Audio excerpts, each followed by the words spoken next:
చిలుకూరి బాలాజీ ప్రధాన అర్చకుడు రంగరాజన్పై దాడి జరిగింది. వీర రాఘవరెడ్డి అనే వ్యక్తి 20 మందితో కలిసి వచ్చి దాడి చేశాడు. ఇంట్లోకి చొరబడి తన అనుచరులతో కలిసి విచక్షణారహితంగా బూటుకాళ్లతోటి తన్నుతో దాడి చేశాడు.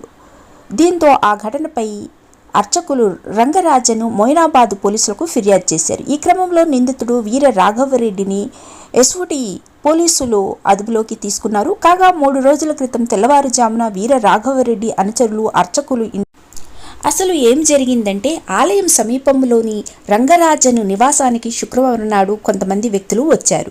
రామరాజ్య స్థాపనకు మద్దతు ఇవ్వాలని కోరారు. అందుకు రంగరాజన్ నిరాకరించారు. రామరాజ్యము పేరుతో వచ్చిన వ్యక్తుల మాట నిరాకరించినందుకు తన కుమారుడిని తీవ్రంగా హింసించారు.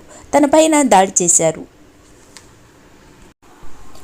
చిలుకూరు బాలాజీ ఆలయ ప్రధాన అర్చకుడు రంగరాజన్పై జరిగిన దాడి అత్యంత దుర్మార్గమని బీఆర్ఎస్ వర్కింగ్ ప్రెసిడెంట్ కేటీఆర్ అన్నారు. ఈ ఘటనపై స్పందించిన కేటీఆర్ వెంటనే బీఆర్ఎస్ నేతలతో కలిసి రంగరాజన్ నివాసానికి చేరుకున్నారు. అనంతరం దాడి వివరాలను అడిగి తెలుసుకున్నారు. ఆయన AP deputy CM Pawan Kalyan కూడా స్పందించారు. చిలుకూరులోని ప్రసిద్ధ బాలాజీ ఆలయ ప్రధాన అర్చకులు గారిపై ఒక మూక దాడి చేసిందని తెలిసి తీవ్ర ఆవేదన లోనయ్యానని ఎక్స్లో పోస్టు చేశారు. ఈ చిలుకూరు బాలాజీ టెంపుల్ రంగారెడ్డి జిల్లా మొయినాబాద్లో ఉంది. దేశంలోనే ప్రసిద్ధి చెందింది.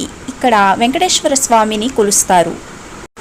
ఇక్కడ దేవుడిని వీసాల దేవుడు అని కూడా అంటుంటారు. ఇక్కడ వీసాలు అప్లై చేసుకున్న వాళ్ళు వీసా వచ్చిన తర్వాత ఇక్కడికి వచ్చి 108 ప్రదక్షిణలు చేస్తారు. ఈ యూత్నే టార్గెట్ చేసుకున్నారు రామరాజ్యము వ్యవస్థాపకులు వీర రాఘవరెడ్డి.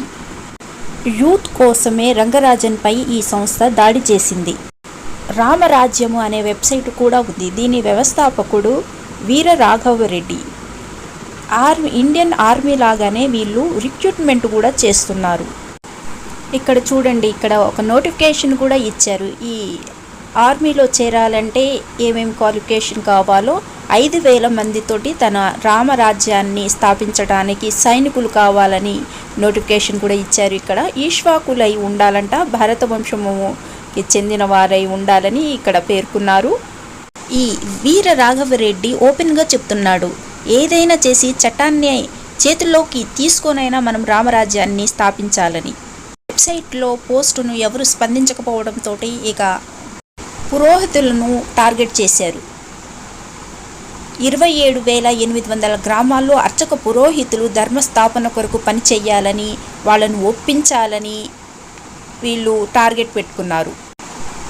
ఎందుకో తెలుసా, ఇక్కడికి వచ్చేవాళ్ళు పూజలు చేసుకునేటప్పుడు తమ గోత్రాలను చెప్తారు. ఆ గోత్రాల ప్రకారం ఈశ్వాకులు భరతవంశానికి చెందిన వాళ్లను యూత్ని ఎవరెవరో వాళ్ళ పేర్లు చెప్పాలని ఈ పురోహితులను వాళ్ళు బలవంతం పెట్టేవాళ్ళు. ఈ క్రమంలోనే కొంతమంది ఒప్పుకున్నారు. కానీ రంగరాజను ఒప్పుకోపోవడంతో ఈ దాడి జరిగింది. రంగరాజను బాగా చదువుకున్నారు, చట్టాల గురించి తెలుసు, రాజ్యాంగం ప్రకారమే తను నడుచుకుంటానని చెప్పారు. రంగరాజను హిందూ వ్యతిరేకి కాదు. ఈయన ఆలయాలపై దాడి జరిగినప్పుడల్లా వేగంగా స్పందిస్తూ ఉంటారు. మతోన్మాదాన్ని అరికట్టాల్సిన బాధ్యత ప్రభుత్వానికి ఉంది.